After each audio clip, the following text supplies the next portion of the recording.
نے پوچھا تھا کہ گناہ اگر کسی سے ہو جائے تو اس کی معافی کس طریقے سے ہوگی. یہ ہے تو بڑا چھوٹا سا کویسچن، لیکن جواب اس کا بہت وسیع ہے کہ سب سے پہلے یہ دیکھا جائے گا کہ گناہ جو ہم نے کیا ہے وہ کس کے حق میں کوتاہی کی ہے، اللہ تعالیٰ کے حق میں کی ہے یا بندوں کے حق میں کی ہے. جیسے نماز نہ پڑھنا، اس میں بندے کا حق تو ہم نے سلب نہیں کیا، لیکن اللہ تعالیٰ کے حق میں کوتاہی ہوئی. سب سے پہلے یہ تعین کرنا ہوتا ہے کہ کس کے حق میں کوتاہی ہوئی.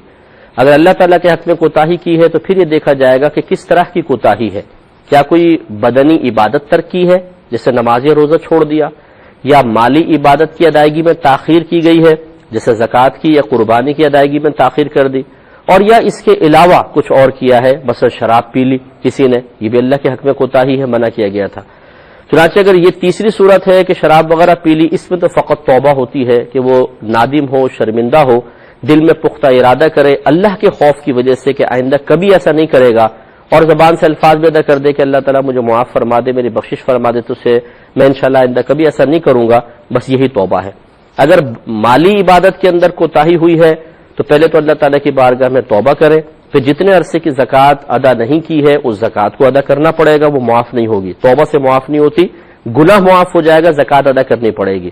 اور جتنے سالوں کے پیچھے کی قربانیاں باقی ہیں ان کا حساب کتاب کر کے اتنا پیسہ صدقہ کرنا واجب ہوگا.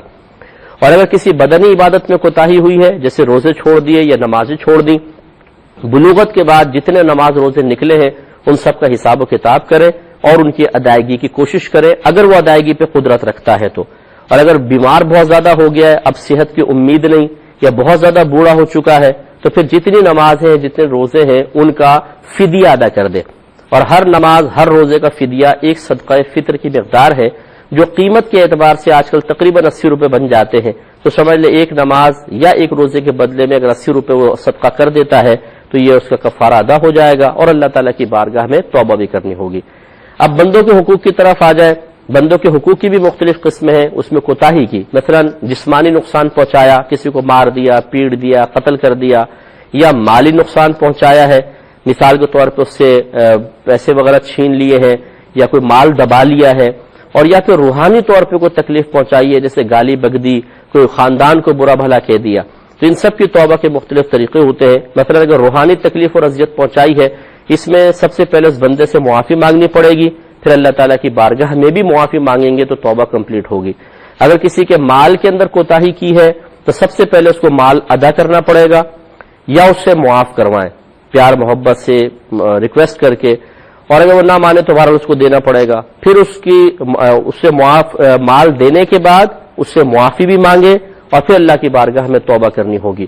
اور اگر کسی کو جسمانی تکلیف پہنچائی ہے تو پہلے اس کو بدلے کی آفر کرنی ہوگی کہ آپ بھی میں نے ایک تھپڑ مارا تھا، آپ ایک تھپڑ مار لیں، میں نے ایک لات ماری تھی، آپ بھی ایک لات مار لیں. اگر مار لے تو ٹھیک ہے، بدلہ ہو گیا.